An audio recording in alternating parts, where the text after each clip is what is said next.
ya, kemudian perjudian, narkotika dan seterusnya, ini diupayakan untuk dihilangkan jejaknya ya, dari sumber yang haram tadi atau ilegal tadi sehingga seakan-akan menjadi sumber yang legal ya. Nah, itu caranya ada macam-macam ya. Jadi kalau di sini misalnya kita lihat bagaimana kepemilik uang-uang haram itu digunakan untuk membeli saham ya atas nama keluarga ya, atau seperti istri, ya, sopir dan seterusnya. Kemudian aset-asetnya itu diatasnamakan orang lain ya. Jadi bukan atas nama diri mereka atau juga mereka membentuk satu perusahaan ya. Seperti Rafael itu membentuk rumah makan misalnya. Pendapatan dari rumah makan ini kecil, tapi rumah makan ini kemudian disuntik dana korupsi yang kemudian hasilnya diklaim ya sebagai pendapatan rumah makan itu misalnya. Kemudian mendapatkan harta hibah. Jadi uang korupsi ini dianggap sebagai pendapatan hibah ya, dari pihak lain. Ya. Kemudian menggunakan rekening orang lain untuk menyimpan hasil kejahatan mereka.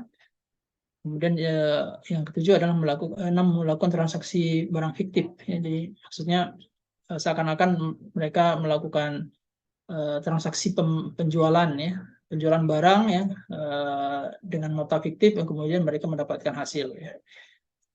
Misalnya dia memiliki pura-pura menjual kebun ya, yang kebun ini sebenarnya fiktif, ya, tapi dibuktikan dengan nota palsu ya, kwitansi palsu. Dia mendapatkan uang dan uang ini yang kemudian dianggap sebagai pendapatan yang legal ya. Dan yang terakhir adalah menyimpan harta kejahatan dalam safety box. Ya. Ini saya kira bentuk-bentuk penyembunyian sebenarnya, penyembunyian harta-harta yang diperoleh dari proses kejahatan. Ya. Dan kalau kita berbicara kejahatan di Kementerian Keuangan ya, atau ASN secara umum, ya, ini tidak lepas daripada korupsi ya, korupsi yang dilakukan oleh pejabat negara untuk memperkaya diri atau orang lain ya, dengan merugikan pihak masyarakat ya secara umum, karena dana yang diambil ini adalah dana masyarakat atau dana publik.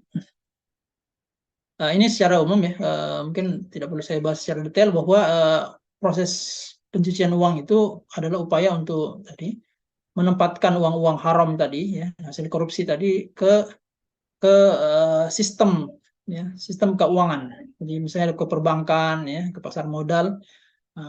Dari ketika uang itu ditaruh di pasar modal atau ke rekening perbankan, maka ini harus diupayakan tidak terendus. Ya. Caranya bagaimana? Salah satunya adalah melakukan smurfing. Ya. Jadi smurfing itu adalah upaya untuk misalnya uangnya satu miliar ya misalnya.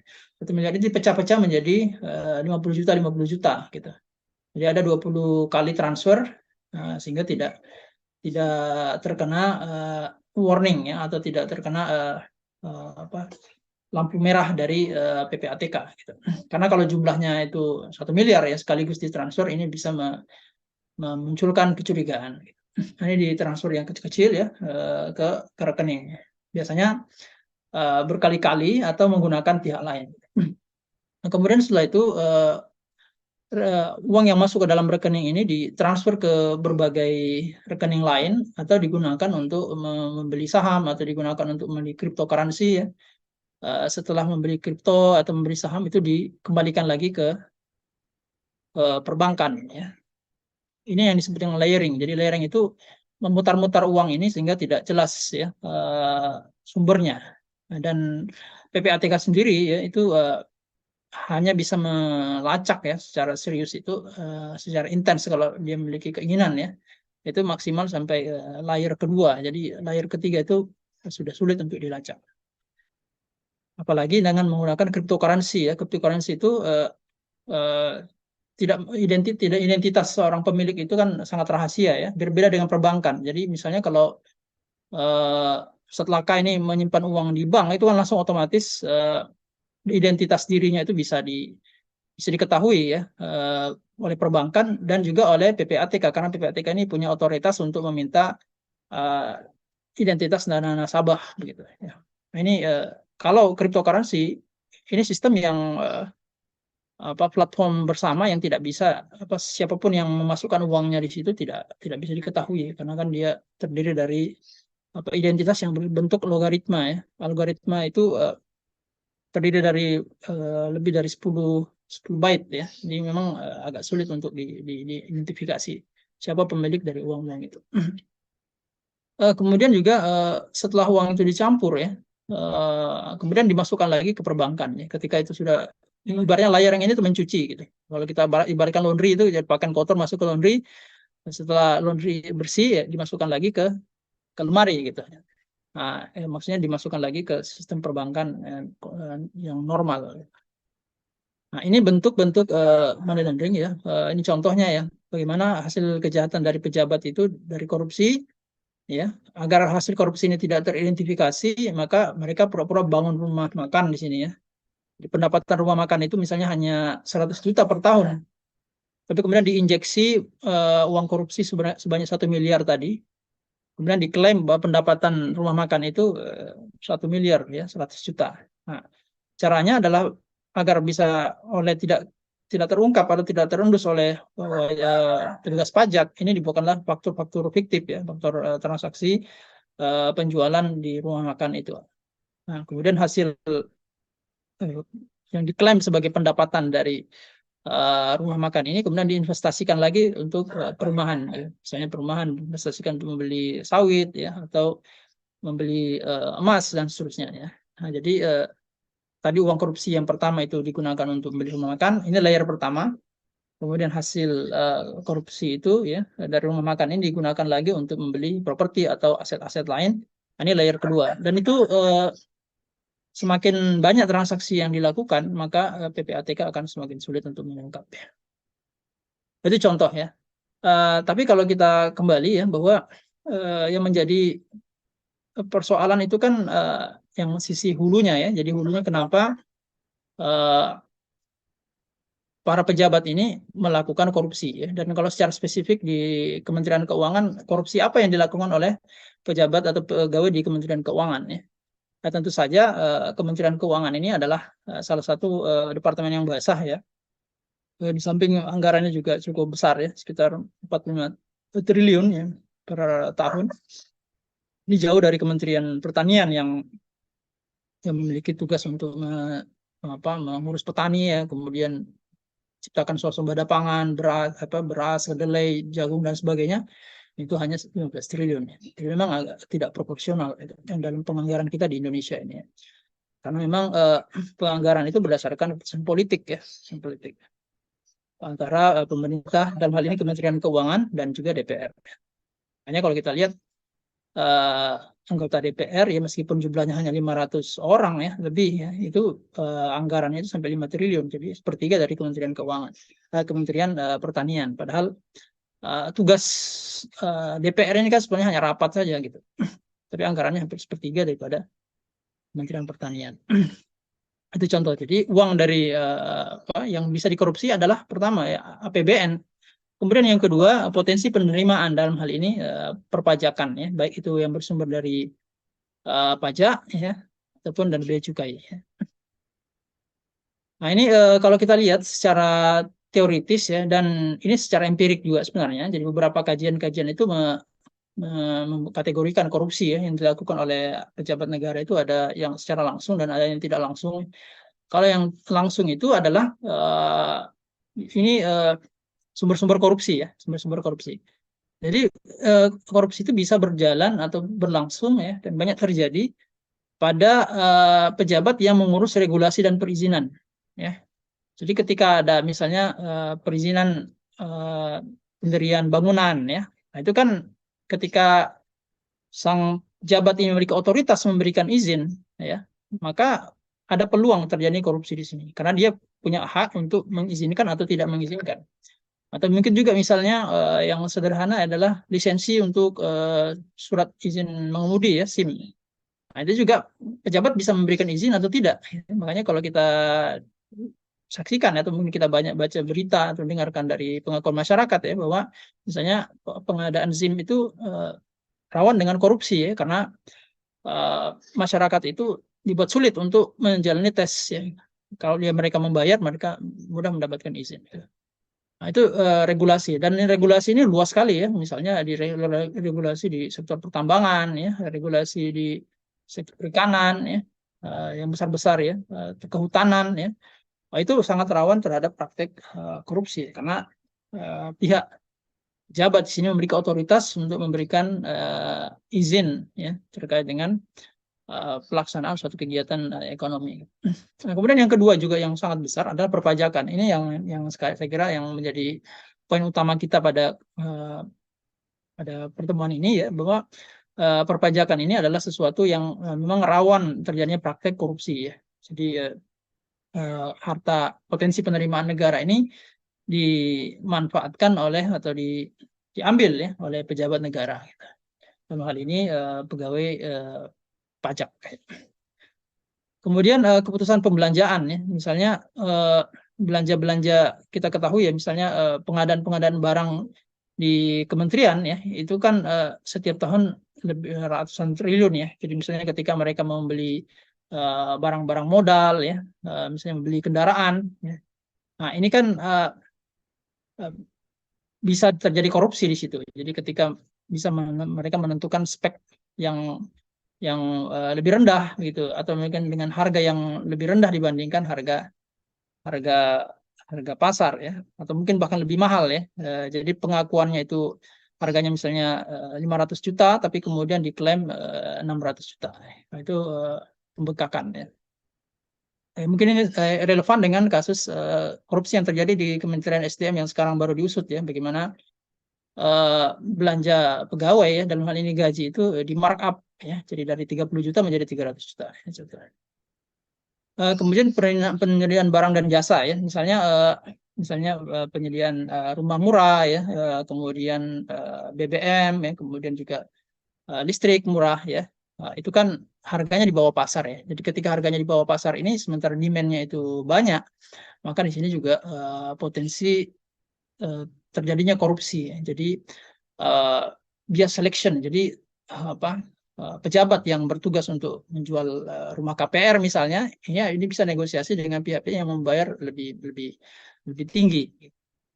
Kemudian juga keputusan diskresi yang lain ya, misalnya tadi ya, yang banyak itu adalah kasus pertambangan, misalnya karena yang punya otoritas yang untuk mengeluarkan izin tambang itu adalah Kementerian SDM ya, atau misalnya dulu itu sebelum ditarik ya, sebelum Undang Cipta Kerja itu adalah pemerintah daerah, maka mereka bisa mengeluarkan izin ya untuk mengolah karena diskresi ya, mengolah misalnya hutan lindung sebagai lokasi pertambangan ya, lokasi pertambangan. Nah, dan untuk mendapatkan izin tadi maka para pengusaha itu harus membayar sejumlah uang kepada pejabat dan namanya bupati ya. Dan ini banyak kasus-kasus yang terjadi di penangkapan bupati-bupati di daerah.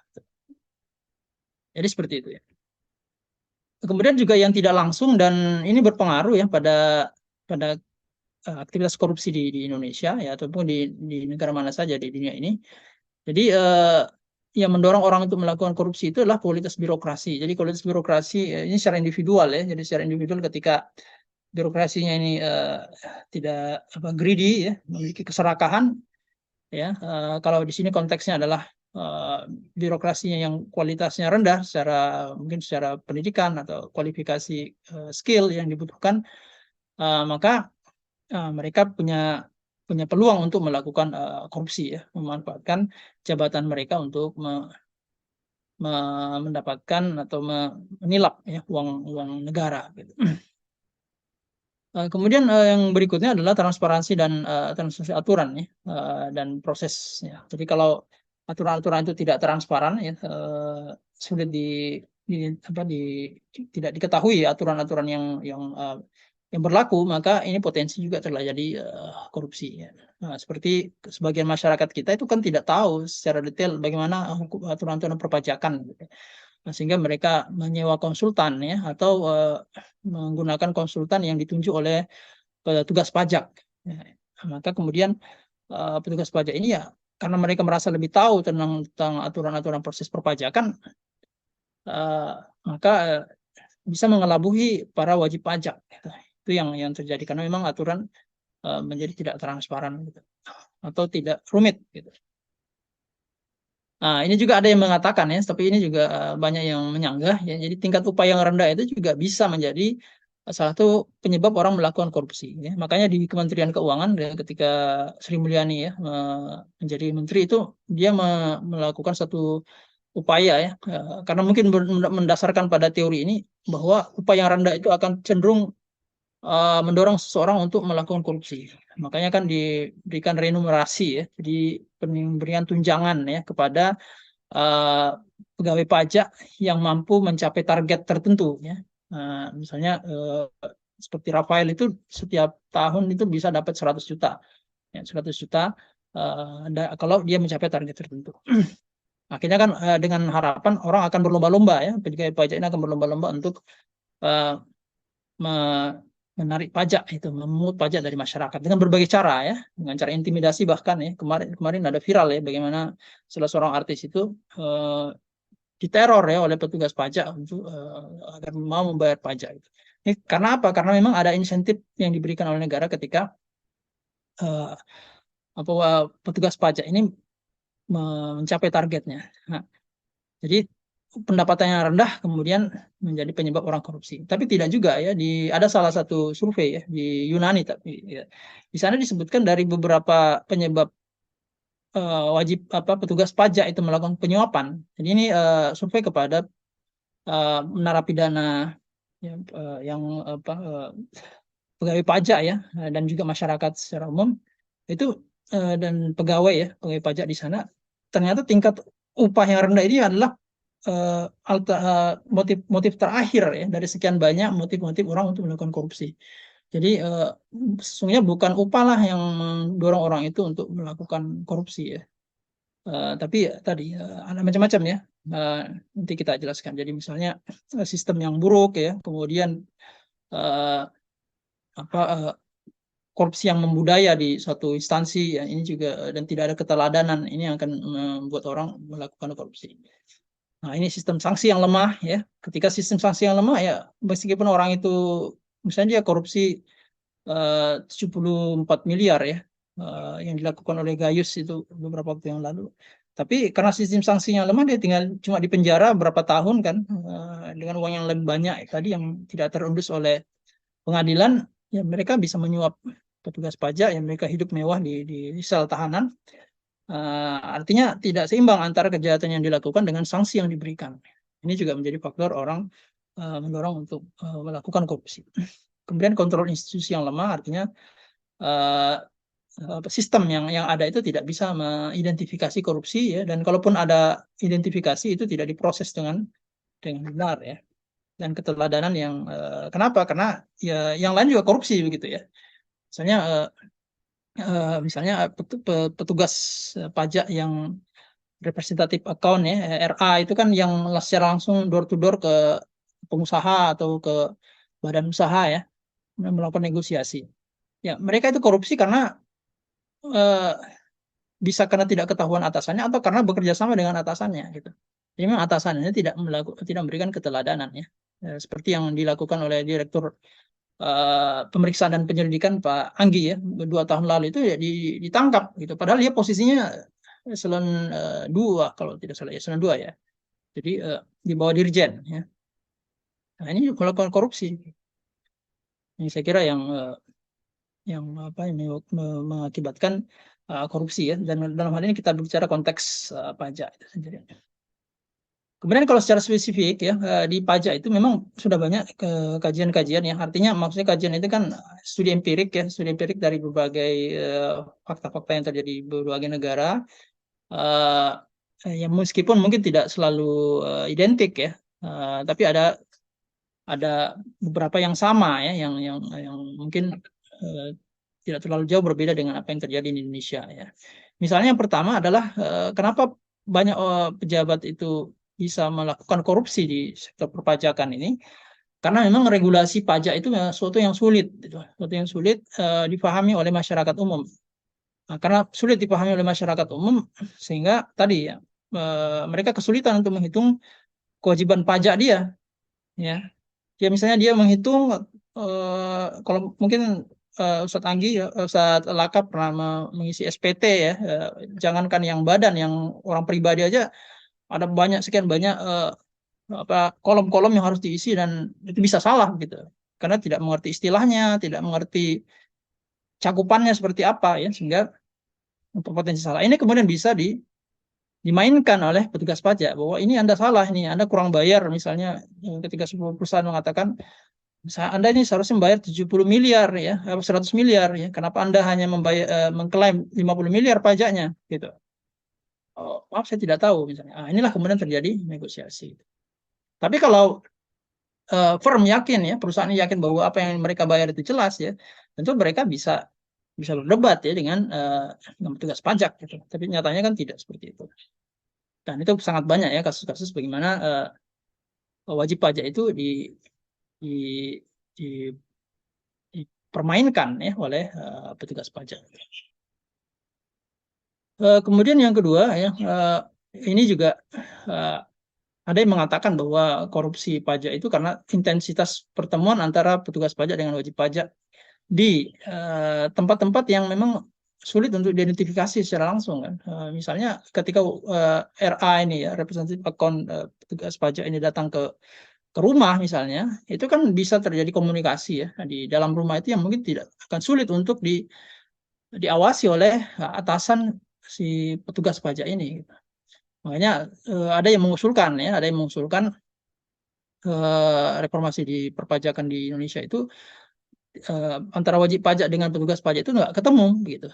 Ya, tapi agak susah juga karena untuk menghitung kekayaan seseorang itu ya di Indonesia harus ada uji petik ya. Jadi representative account daripada petugas pajak ini kan dia harus ke wajib pajak gitu melihat ya, melihat berapa kekayaannya, rumahnya di mana ya, nilainya kira-kira appraisalnya berapa gitu. Nah, itu yang apa agak yang memunculkan potensi korupsi yang besar. Nah, kemudian yang ketiga ya, ini saya kira juga tidak terlalu benar ya, karena faktanya banyak orang yang kalau di Indonesia nggak relevan ya, karena justru yang petugas pajak yang gajinya tinggi ini yang melakukan korupsi, gitu, meskipun mendapatkan remunerasi tadi ya. Bahkan ada yang mengatakan bahwa ya semakin besar gajinya itu potensi korupsinya semakin besar. Ya, nilai korupsi semakin besar. Kenapa ya? Mereka akan meminta imbalan yang sangat besar dari korupsi, dari tindakan kejahatan yang mereka lakukan. Kenapa? Karena gaji mereka ya kalau ketangkep, mereka kan akan resikonya juga besar ya, kehilangan gaji tadi. Nah, sehingga ya nggak apa-apa ya saya mendapatkan uang, saya dipecat tapi saya mendapatkan pendapatan korupsi yang besar. Nah, ini juga yang sering terjadi korupsi di sektor perpajakan adalah kalaupun ada tindak pidana korupsi yang dilakukan oleh petugas pajak, ini cenderung untuk diabaikan ya, cenderung untuk dibiarkan atau dilindungi dan ditutupi, karena memang ya kita ketahui bahwa beberapa korupsi yang terjadi di Indonesia itu yang berjamaah gitu ya, jadi nggak satu orang ya. Kalau satu orang itu kan bisa diidentifikasi dan mudah untuk disingkirkan. Tapi kalau satu kelompok, satu direktorat atau satu satuan ya yang melakukan korupsi ya akan sangat sulit ya untuk diberantas. Kemudian ini pemantauan yang kurang ketat ya, proses administrasi yang kurang transparan dan seterusnya. Jadi misalnya salah satu contoh yang ingin saya sampaikan ya, misalnya di persoalan pajak kita itu yang rumit itu tadi, aturan-aturan yang rumit ini, kemudian ketika terjadi perdebatan ya, misalnya tadi ada wajib pajak yang mengatakan, oh pajak saya cuma 50 miliar. Kemudian petugas pajak itu mengatakan pajak Anda itu seharusnya 100 miliar. Nah, ini kan berarti kan proses ketidakjelasan dalam sisi aturan gitu. Kemudian ketika terjadi konflik, maka dibawalah ke pengadilan pajak. Nah, ketika dibawa ke pengadilan pajak ini proses administrasinya itu rumit dan berbelit-belit ya. Sampai kemudian saya coba menghitung itu bisa sampai lebih dari 3 tahun. Ada yang mengatakan 4-6 tahun itu baru berkekuatan hukum tetap. Jadi orang akan malas untuk melakukan menyanggah ya, melakukan sanggahan terhadap keputusan dari opini daripada wajib pajak itu tadi. Nah, kemudian ini saya kira kewenangan ya. Jadi karena administrator pajak ini punya kewenangan untuk menentukan berapa pajak yang harus dia bayar, sehingga dia punya peluang untuk melakukan korupsi ya. Dan yang berikutnya adalah kontrol negara yang lemah ya. Dan ini yang juga yang sangat penting adalah tingkat korupsi sudah berjalan secara umum ya. Jadi kalau korupsi sudah menjadi budaya, maka akan juga menyebabkan korupsi di perpajakan itu menjadi suatu hal yang lumrah. Dan yang kesembilan memang keengganan wajib pajak untuk membayar pajak gitu. Misalnya dia punya pendapatan 500 juta ke atas ya. Lebih dari 500 juta itu 5 miliar ke atas itu, 500 juta sampai 5 miliar itu harus bayar 30% daripada pajak. Ya, untuk bayangkan ya, Ustadz Laka, misalnya Anda punya uang 500 juta yang setahun itu Anda kumpulkan dengan siang dan malam ya, sepertiganya itu harus diambil, harus disetorkan ke pajak gitu, lebih dari 150 juta ya. Nah, setelah dipotong pendapatan tidak kena pajak ya. Ya. Nah, ini kan sangat memberatkan ya. Ini tentu saja akan sangat berbeda dengan nanti kita jelaskan Islam ya. Islam itu ya hanya 2,5%. Nah, ini yang mengakibatkan orang menyembunyikan hartanya dan tidak mau membayar pajak atau hanya membayar pajak dengan jumlah yang rendah. Ya, ketemulah dari antara pihak wajib pajak yang tidak membayar, merasa tidak adil membayar terlalu besar dengan petugas pajak yang memiliki integritas yang rendah, gitu, yang rapuh. Nah, ini contoh ya bagaimana sudah ini saya kira ini confirm ya. Jadi bahwa sistem perpajakan di Indonesia itu ruwet dan rumit ya, dan kompleks ya. Ini saya kira soalan ya, dan ini tidak pernah dibenahi. Dan menurut saya yang sangat signifikan ya, meskipun gajinya tinggi, kemudian sistem hukumnya itu kuat ya, pengawasannya itu ketat dan seterusnya, ya seperti tadi ya, kalau pengalaman-pengalaman di negara-negara lain, studi-studi yang dilakukan oleh banyak peneliti ya, itu ada satu faktor yang juga sangat signifikan mempengaruhi ya. Sehingga yang ini yang bisa mengkonfirmasi kenapa orang-orang kaya seperti Rafael ya, Pak Angin ya, kemudian Pak Gayus dan seterusnya, bahkan mungkin menteri-menteri yang melakukan korupsi ya, menteri Kementerian SDM ya, itu karena budaya materialisme ya. Jadi budaya materialisme itu adalah uh, satu budaya yang memandang bahwa kebahagiaan itu terkait erat dengan kepemilikan barang dan jasa gitu. Semakin banyak orang memiliki barang dan jasa, maka mereka akan dicap sebagai orang yang bahagia. Jadi standar kebahagiaan itu adalah penguasaan barang dan jasa. Jadi untuk menjadi semakin bahagia, maka Anda harus mengkonsumsi atau memiliki barang dan jasa yang lebih banyak ya, entah itu kendaraan ya, itu properti ya, itu perhiasan ya, elektronik dan sebagainya. Nah, ini yang budaya materialistik ini yang muncul ya dan berkembang di dalam sistem kapitalisme ini. Sehingga tidak akan pernah habis, tidak akan pernah ada puncaknya ya. Jadi kata Nabi SAW ya. Jadi andaikan manusia itu diberikan 2 gunung emas, maka mereka akan mencari gunung emas yang ketiga. Ya. Jadi memang budaya materialisme ini ya, materialistik ini tumbuh subur di dalam sistem kapitalisme ini. Nah, sehingga ketika budaya materialisme ini seperti orang yang kehausan ya pada minum air laut ya. Jadi orang yang minum air laut itu kan tidak, karena yang diminum itu tidak memang menghilangkan dahaga, mereka akan terus mencari meminum dan meminum ya. Nah, demikian pula dengan budaya materialisme yang terjadi di masyarakat modern termasuk Indonesia, dan ini juga menjangkiti para petugas pajak ya, pegawai negara ya, kemudian istri-istri dan keluarga mereka ya, termasuk anak-anak mereka ya. Misalnya karena ini mereka akan dianggap bahagia kalau di kalangan teman-temannya kalau mereka tadi memiliki harta yang berlimpah begitu. Nah, masalahnya adalah untuk memiliki harta yang berlimpah itu kan harus dibelanjakan kan. Kita harus punya uang untuk membeli semua itu kan. Nah, maka budaya materialistik ya dengan konsumerisme itu dua hal yang tidak terpisahkan. Ya. Nah, untuk bisa kelihatan kaya, bisa flexing ya kan harus beli barang-barang itu kan. Untuk beli barang-barang itu dia harus punya uang. Nah, ketika harus punya uang inilah kemudian yang mendorong orang melakukan koreksi, melakukan korupsi. Nah, ini ada riset ya yang tahun 2016 ada apa di dalam paper itu dijelaskan bahwa sikap konsumerisme materialisme ya itu berhubungan positif dengan perilaku tidak etis ya, orang berlaku tidak adil ya, misalnya hakim itu berani berlaku tidak adil demi mendapatkan suap ya, petugas pajak itu berani untuk tidak menegakkan aturan ya karena mendapatkan feedback ya dari wajib pajak. Nah, itu bisa dilakukan karena alasan tadi materialisme. Jadi, demi mendapatkan harta, ya, mendapatkan pendapatan di luar gaji, mereka cenderung untuk melakukan tindakan-tindakan ilegal termasuk korupsi. Jadi, saya kira ini clear ya bahwa budaya materialisme itu ada kaitannya dengan maraknya perilaku korupsi di Indonesia itu. Nah, sekarang berikutnya apa yang menjadi dampak dari korupsi di perpajakan itu ya? Yang pertama adalah yang secara internal dulu ya, secara dan level skala mikro ya. Jadi antara orang yang petugas pajak atau pegawai yang melakukan korupsi dengan tidak korupsi ini akan terjadi konflik. Mereka akan ya biasanya kalau yang korup ini banyak, maka yang tidak korup ini tersisihkan.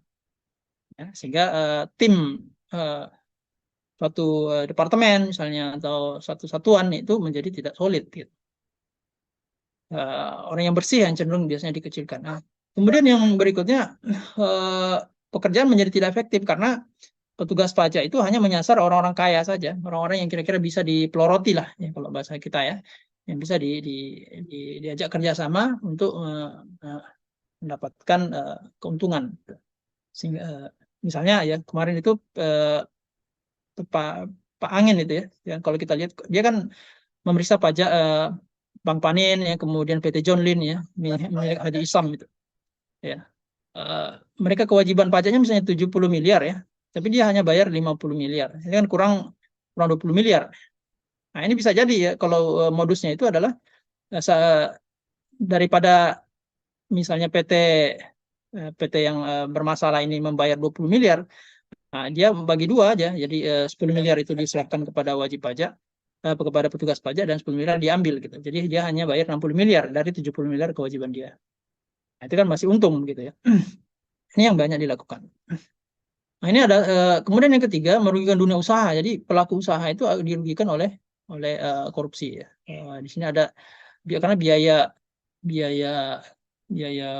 usaha itu bisnis, kegiatan bisnis naik rata-rata hingga 10% ya. Ini ada contoh dari OECD ya. Contoh bahwa misalnya kita mau usaha di Indonesia ya, kita harus banyak biaya-biaya tidak biaya lain atau biaya tarik untuk menyuap ya, atau untuk memenuhi keinginan daripada wajib pajak, tugas pajak atau aparat-aparat yang minta balasan ya. Nah, kemudian yang terakhir ini juga adalah mengurangi pendapatan negara ya. Jadi ketika sumber pendapatan negara dari pajak yang merupakan sumber penerimaan utama di dalam sistem kapitalisme ini dikorupsi, maka ya akhirnya negara ini harus mencari pembiayaan lain, dalam hal ini berutang gitu. Nah, ini saya kira dampak dari pajak itu sendiri. Nah, sementara kalau kita coba simpulkan ya, dari kenapa terjadi pencucian uang di Kemenkeu ini, jadi pertama memang terjadi pencucian uang ya. Pencucian uang itu apa? Jadi proses pendapatan dari yang diperoleh pendapatan diperoleh dari kejahatan ya, termasuk korupsi yang kemudian berupaya untuk dibersihkan gitu ya. Dan kalau di Kementerian Keuangan ya pendapatan ilegalnya itu adalah korupsi di pajak dan bea cukai. Itu sumber utamanya, termasuk juga mungkin dari APBN. Nah, penyebabnya ada dua, ya, dari sisi personal dan dari sisi sistem. Ya. Kalau dari sisi personal tadi memang integritas pegawai pajak yang rendah tadi ya, jadi persoalan mental ya, greedy-nya tadi itu memang sudah rusak gitu. Jadi bagaimanapun aturannya, bagaimanapun gaji yang diberikan, ya, pengawasannya kalau sudah greedy itu tidak akan pernah ada habisnya. Dan sikap greedy ini lahir dari nilai-nilai spiritual yang rendah, ya, maraknya hedonisme. Ya, hedonisme itu kebahagiaan diukur dengan materi, gitu. Atau hedonisme itu adalah tujuan hidup ini adalah untuk mendapatkan kesenangan. Jadi kita itu hidup di dunia itu bersenang-senang gitu ya, entah itu mendapatkan kekayaan, melakukan seks, melakukan mengkonsumsi narkoba, itu hedonisme. Dan salah satu bentuk yang lain adalah tadi konsumerisme dan materialisme ya. Dan ini muncul dan berkembang di dalam sistem kapitalisme. Kemudian yang kedua dari sisi secara sistemik ya, memang tadi ada pajak tadi, yang pajak nilainya sangat tinggi tadi ya, sampai 30-35% ya, bahkan di negara-negara Skandinavia ya, atau negara Eropa itu bisa sampai 60-70% ya, di Swiss itu 75% ya. Itu ya. Nah, akhirnya ya, jadi pangkalnya itu adalah memang sistem kapitalisme ini yang mengakibatkan individu itu, masyarakat itu rusak, dan kemudian sistemnya ini juga rusak. Ya, sekedar contoh ya, kalau di dalam Islam itu tadi misalnya zakat itu hanya 2,5% yang ditarik. Dan itu tidak ada lagi ya, pengeluaran yang diberikan oleh negara kecuali pajak yang itu sifatnya insidental. Nah, ini yang beberapa contoh ya bagaimana masyarakat sekarang atau pemikir ataupun akademisi ya mencoba untuk memberikan solusi bagaimana mengatasi korupsi ya. Jadi ada yang mengatakan ya kita kontrol saja aset pegawai. Jadi laporan hasil kekayaan pejabat negara itu dilaporkan setiap tahun kan. Ya misalnya dia laporkan 10 miliar, tapi kan nggak jelas. Cuma dilaporkan aja, oh kekayaannya si Sandiaga Uno paling tinggi, kekayaannya Edi Prabowo paling tinggi kedua, dan seterusnya. Ya cuma segitu aja. Jadi LHKP itu juga nggak ada tujuannya begitu. Cuma untuk memamerkan kekayaan pejabat. Karena tidak ada pembuktian terbalik mengenai dari mana dia melakukan atau mendapatkan kekayaan tersebut. Ada juga yang mengusulkan perampasan aset, ya. Ada juga yang memutuskan pembatasan transaksi uang kartal dan seterusnya, sehingga tidak ada transaksi uang tunai, ya. Nah, ini solusi parsial yang ditawarkan. Ada juga yang bagaimana Direktorat Pajak ini dipisahkan dari Kementerian Keuangan, jadi langsung berada di bawah Presiden, ya. Ada juga yang meningkatkan kontrol ya, institusi ya, pemilihan dan pembinaan staf yang lebih baik, hukuman yang lebih keras, dan aturan yang lebih sederhana. Ya, usulan-usulan seperti ini mungkin bisa menyelesaikan masalah ya, tapi secara parsial ya, karena juga memang di beberapa negara-negara maju ya tingkat korupsinya itu rendah, ya, tingkat korupsinya rendah, tapi tidak menghilangkan korupsi itu sendiri. Dan termasuk di sini teladan dari pemimpinnya. Dan ini suatu hal yang sulit untuk diwujudkan di negara ini. Nah, menurut saya yang paling penting, yang paling fundamental adalah masalah sistemik ya. Kalaupun masalah-masalah itu diperbaiki, tapi kalau masalah sistem ini tidak diubah, maka peluang korupsi ya, di APBN kita, sistem keuangan negara ini juga tidak akan bisa hilang ya, atau tidak akan berkurang, karena memang pangkalnya adalah tidak adanya kualitas ya, spiritual yang kuat di pejabat atau di penyelenggara negara. Ya, ada salah satu ulama yang besar ya, Abu Ghazi Fatih Salim ya, menuliskan ya. Dan ini terkait dengan money laundering ya, sebenarnya dalam majalah Al-Wa'i edisi Arab itu. Jadi menurut dia kalau rasa takut kepada Allah itu sudah hilang pada diri seseorang, ya orang sudah nggak taat lagi kepada Allah, yang memisahkan agama dari kehidupan, ya maka dia akan otomatis menjadikan dunia ini sebagai tujuan hidupnya, dan dia akan menghalalkan segala cara untuk mendapatkan kekayaan. Jadi kalau orang sudah seperti ini, wah, dia akan seperti serigala ya, seperti binatang yang tidak akan pernah ada habisnya. Bahkan mungkin lebih hebat, lebih rakus dari binatang. Kalau binatang itu kan sudah lapar, dia memangsa mangsanya, kenyang, selesai kan gitu. Tapi kalau eh, kalau manusia kan, meskipun dia kenyang, dia akan terus mengumpulkan kekayaannya ya, karena mungkin demi anak cucu ya, demi masa depan dia, yang itu memang angan-angan yang dibuat oleh setan, sehingga orang itu akan senantiasa merasa takut. Syaitan ya'idukum faqra wa ya'murukum bil fahsya wallahu ya'idukum maghfiratan minhu wa fadla. Jadi setan itu senantiasa mendorong seseorang untuk menakut-nakuti seseorang, sehingga orang itu nggak mau berinfak ya, orang itu merasa insecure sehingga harus mencari harta sebanyak-banyaknya untuk masa depan dia ya, padahal ya sesungguhnya angan-angannya jauh lebih panjang daripada ajal yang sudah ditetapkan Allah Subhanahu wa taala kepada dia. Sehingga banyak orang yang melakukan kemaksiatan meninggal dunia ketika melakukan kemaksiatan, karena mungkin dia berpikir bahwa dia mungkin bisa taubat atau masih panjang umurnya, sehingga dia bisa membersihkan dosa-dosanya. Nah, ini yang terjadi ya. Nah, kemudian berikutnya ya sistem kapitalisme ini yang diterapkan di negara ini ya, termasuk negeri-negeri Muslim yang lain adalah memang secara fundamental memisahkan agama dari kehidupan, jadi sekularisme. Ya. Perilaku sekularisme ini otomatis ya, karena ini fundamentalnya seperti itu, artinya bolehlah Anda beragama Islam, beragama Kristen dan seterusnya, tapi agama Anda itu hanya dimiliki secara private. Jadi agama itu tidak boleh dijadikan sebagai dasar aturan di persoalan-persoalan publik. Ya.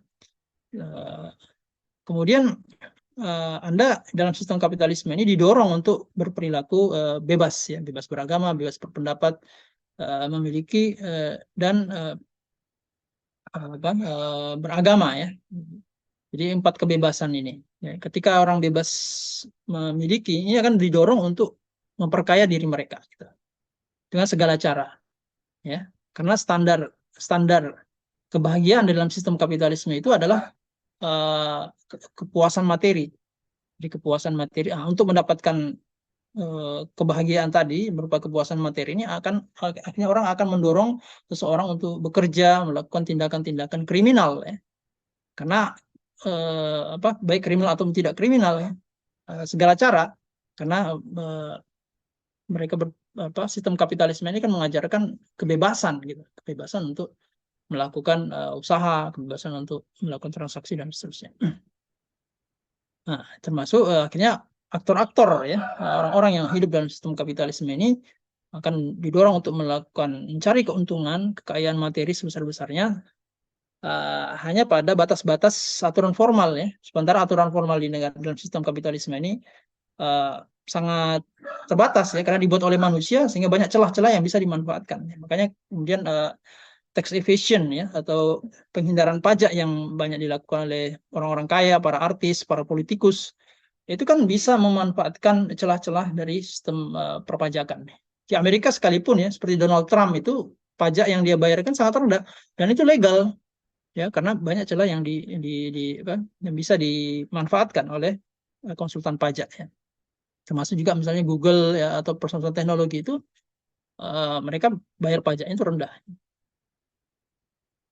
Nah, jadi sehingga karena ini waktu terbatas ya, saya kira juga nanti mungkin sudah dijelaskan di forum pemateri yang lain ya. Ini terkait dengan pajak itu sendiri kita tidak bahas di sini ya, karena ini saya kira salah satu bagian yang menjadi salah satu penyebab korupsi tadi ya. Artinya secara spesifik ya, bahwa pajak itu yang diterapkan di negara ini bertentangan dengan Islam sendiri.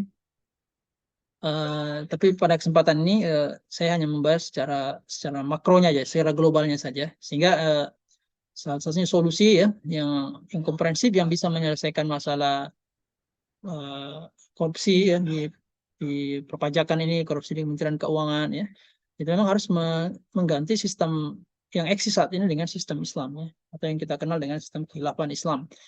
Karena dengan sistem kekhilafan Islam ini memang fundamental ya, sistem itu dia berbasis akidah Islam. Jadi memang ajaran-ajaran Islam, nilai-nilai Islam ya, yang memperkuat hubungan manusia dengan penciptanya itu, sehingga manusia itu takut kepada Allah Subhanahu Wa Taala dimanapun dia berada, ya, tanpa ada insentif materi, tanpa ada insentif sanksi sekalipun, dia akan patuh ya pada aturan penciptanya. Gitu.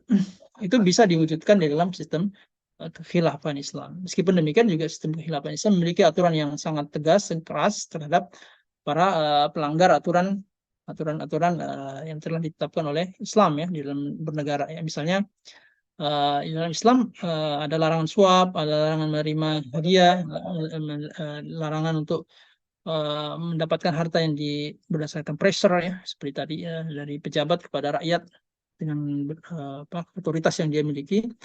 Kemudian juga yang ini menarik ini ya, jadi pejabat itu tidak boleh melakukan bisnis ya, makelar dan komisi ya, sehingga karena itu bisa mempengaruhi ya, jadi kegiatan bisnisnya ini bisa mendorong dia untuk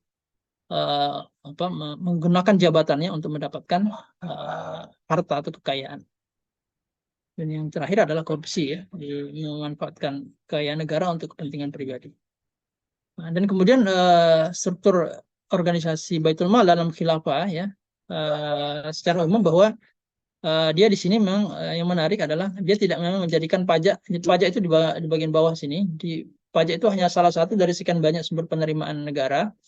Dan pajak ini hanya diberlakukan secara insidentil. Jadi ketika sumber penerimaan negara yang lain itu tidak cukup ya untuk membiayai pengeluaran-pengeluaran yang wajib ya, misalnya membayar gaji, kemudian bayar anggaran jihad fisabilillah, industri senjata ya, kemudian bencana ya, kemudian membayar fakir miskin, uh, atau infrastruktur yang wajib untuk diwujudkan ya.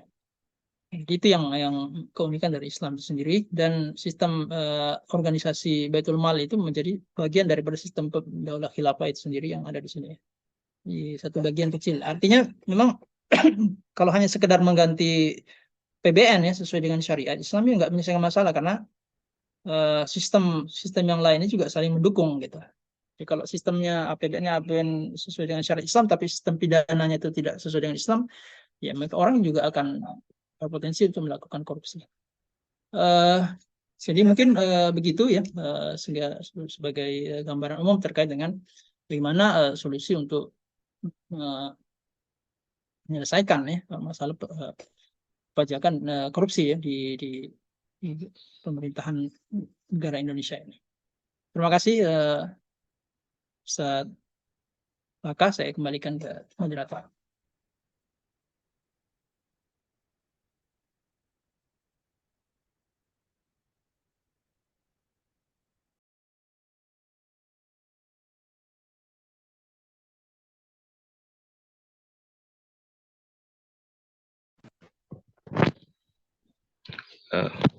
Baik, Zat. Terima kasih atas penjelasannya. Jadi tadi sudah panjang lebar ya, bagaimana permasalahan tindak pidana pencucian uang ini ya senilai 349 triliun itu tidak bisa diselesaikan hanya dengan perbaikan daripada akhlaknya si pejabat ini, atau dengan meminjam istilah pemerintah yaitu revolusi mental. Ya, revolusi mental yang pada akhirnya mental mereka tuh tidak terjaga ya, walaupun katanya itu dengan menaikkan biaya upah pejabat ini harapannya bisa membuat para pejabat tidak korupsi, tapi nyatanya juga tidak kan gitu ya. Akhirnya pada ujungnya itu karena ketamakan mereka membuat mereka seperti itu. Namun juga Islam punya solusi yang paripurna, dimulai dari lapisan personal untuk memperbaiki diri dia supaya takut terhadap Allah yang membuat dia menghindari tindak korupsi ini, dan kemudian lapisan masyarakat hingga ke negara gitu ya. Begitu ya, Ustaz ya. Nah, kemudian ada pertanyaan di kolom komentar. Pertanyaannya, apakah ada peran dari pejabat pajak terhadap gagasan sistem keuangan anti korupsi ini? Nah, begitu, Ustaz. Tafadol, silakan dijawab.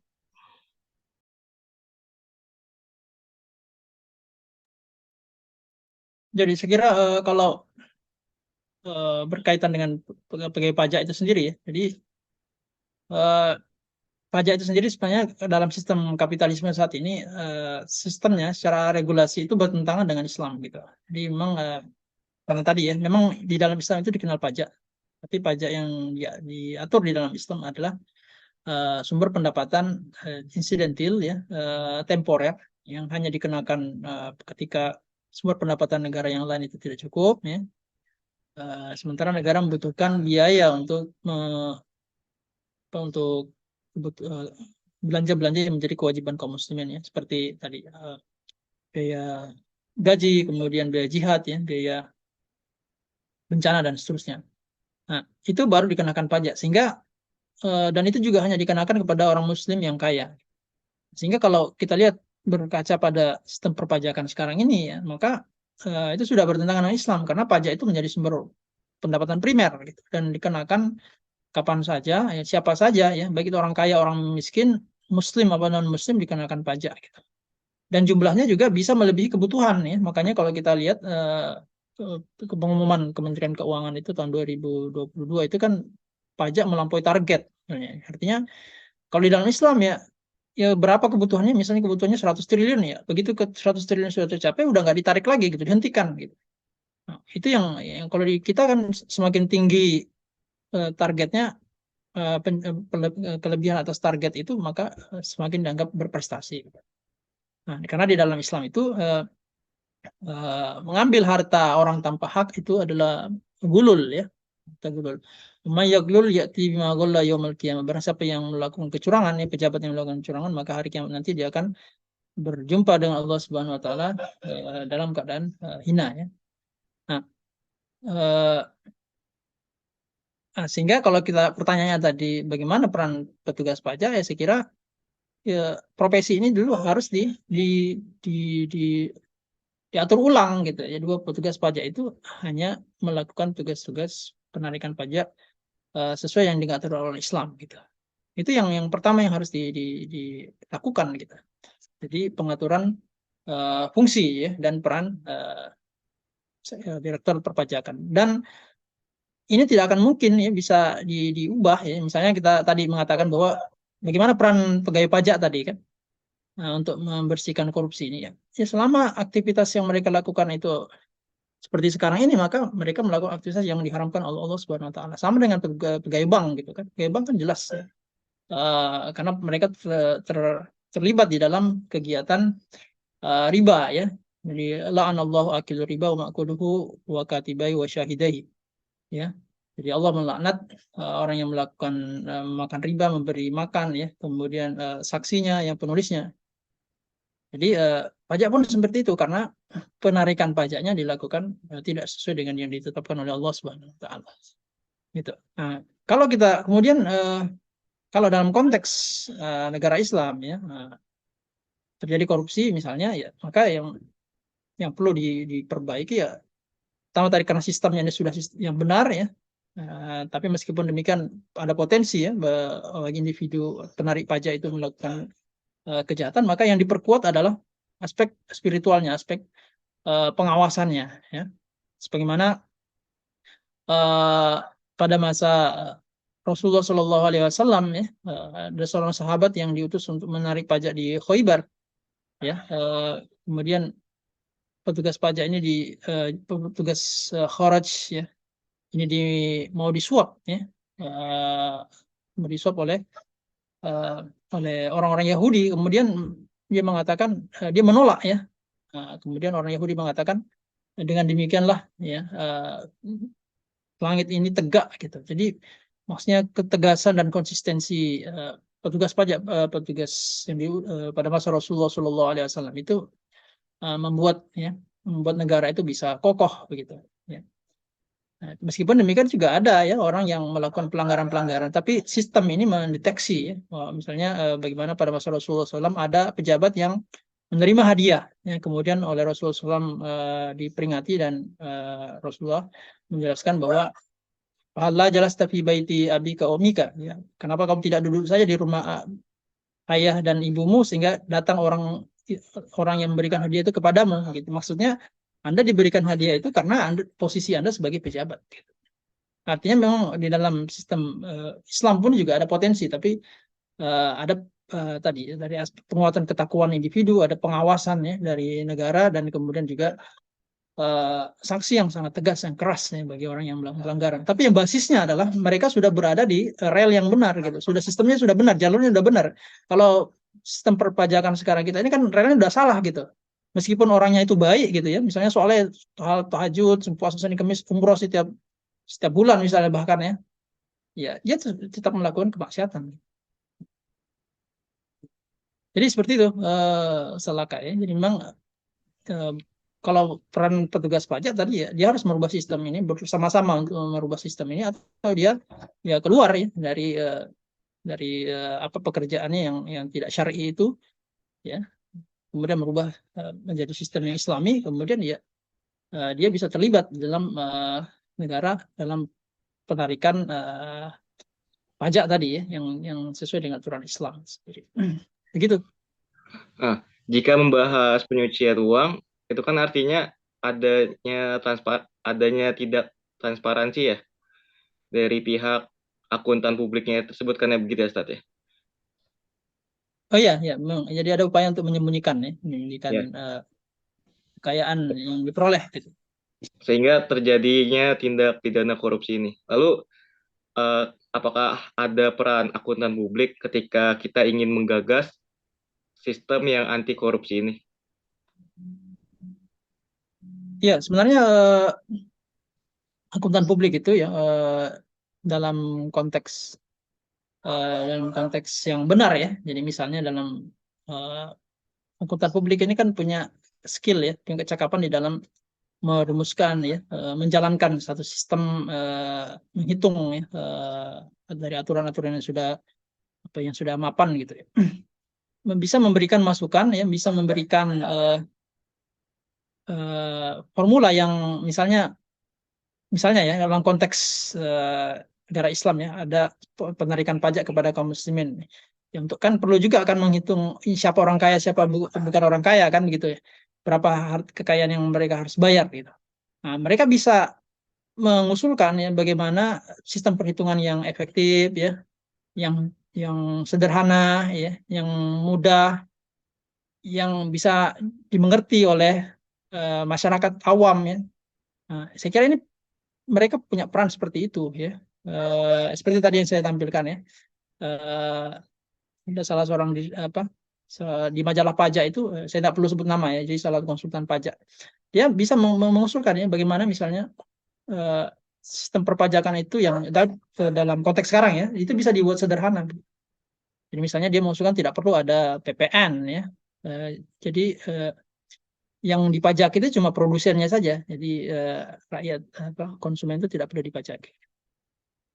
Maksudnya mereka sudah mengetahui celah-celah ya, kelemahan-kelemahan. Mereka kan konsultan pajak ini eh, setiap ya pekerjaannya memang berhubungan dengan membantu ya klien-klien mereka dari wajib pajak ya, sehingga bisa mereka itu mengetahui apa aturan-aturan pajak dan bagaimana mengimplementasikannya ya. Itu yang saya kira kontribusi mereka yang saya kira sangat dibutuhkan ya, karena mereka lebih tahu detail-detail aturan-aturan pajak dan juga mengetahui kelemahan-kelemahannya. Masalahnya kalau konsultan pajak ini buruk ya, dia bisa melakukan tindak kecurangan-kecurangan gitu. Jadi melakukan manipulasi yang tidak seharusnya. Jadi seperti itu setelah. Baik Ustaz. Karena waktu juga berhubung sudah, jadi kita akhiri diskusi pagi ini dengan closing statement dari Ustadz. Nah, dipersilakan Ustaz. Ya baik, saya kira apa yang terjadi ya di musibah dan musibah yang terjadi di negara ini ya, termasuk korupsi itu tidak pernah selesai di negara kita ya. Jadi satu eh, dari sisi perpajakan misalnya ya, petugas pajak itu selalu ada masalah ya, dan memang akar-akarnya itu memang tidak pernah diselesaikan gitu. Jadi pemerintah selalu mencari cara, tapi cara yang dia cari itu adalah cara seperti orang yang mencari jarum yang hilang di tempat gelap kemudian dicari di tempat terang gitu. Jadi lain gatal, lain digaruk gitu. Masalahnya yang terjadi sekarang ini dalam aspek korupsi kita ini adalah ketika sistem kapitalisme yang menjadikan pajak sebagai sumber utama penerimaan negara, dan kemudian sistem kapitalisme yang mengakibatkan perilaku hedonisme dan materialisme di kalangan masyarakat termasuk pejabat, dan aturan yang lemah ya, yang ringan sehingga orang itu mudah melakukan kejahatan ya dalam pencucian uang dan termasuk yang berasal dari korupsi. Dan kita memperjuangkan ya, mengopinikan bahwa persoalan utama itu adalah ketika sistem kapitalisme yang diterapkan di negara ini, dan untuk untuk menghilangkan masalah tadi ya, sistem kapitalisme ini yang harus diganti dengan sistem Islam, sistem yang berasal dari Allah Subhanahu wa taala, yang maha adil, maha bijaksana dan maha mengetahui segala apa yang ada pada diri manusia. Beda dengan sistem ya, yang kapitalisme, sistemnya dibuat oleh manusia yang serba lemah dan sangat bias pada kepentingan. Dan penerapan syariat Islam ya, secara komprehensif dalam institusi khilafah Islam ini adalah sebuah kewajiban, ya. Kewajiban bagi umat Islam, ya, kewajiban sebagaimana halnya kewajiban sholat, puasa, ya, haji, zakat dan seterusnya.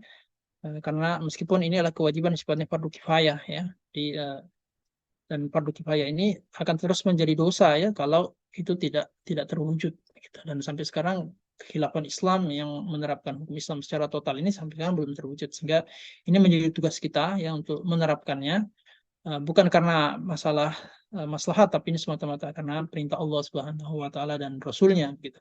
Dan salah satunya tadi, ya, ketika ini sistem ini diterapkan, maka aturan dalam aspek ekonomi termasuk masalah perpajakan tadi, dan pasal pengurusan APBN ini bisa dijalankan sesuai dengan syariat Islam, dan orang-orang yang terlibat di dalamnya insya Allah akan terbebas daripada dosa. Tidak seperti sekarang ini, jadi umat Islam banyak yang terjaring, ya, pada sistem kapitalisme dan melakukan tindakan-tindakan yang bertentangan dengan syariat Islam, ya, termasuk yang saudara-saudara kita yang bekerja di bankan konvensional ataupun yang bekerja di pajakan. Wallahu a'lam bishawab. Mohon maaf segala kekurangan dan khilafan. Assalamualaikum warahmatullahi wabarakatuh. Waalaikumsalam warahmatullahi wabarakatuh. Jazakumullah khairan katsir, Ustaz Muhammad Ishak atas pemaparan pada diskusi pagi ini. Dan terima kasih juga kepada pemirsa yang telah setia mendengar hingga akhir. Jangan lupa untuk subscribe channel ini, karena subscribe itu gratis dan juga insya Allah akan bermanfaat. Serta like dan share diskusi pada pagi ini. Nantikan diskusi yang seru dan aktual berikutnya hanya di channel ini. Saya mewakili segenap kru yang bertugas. Memohon maaf apabila ada kesalahan teknis. Kurang lebihnya mohon maaf. Wassalamualaikum warahmatullahi wabarakatuh.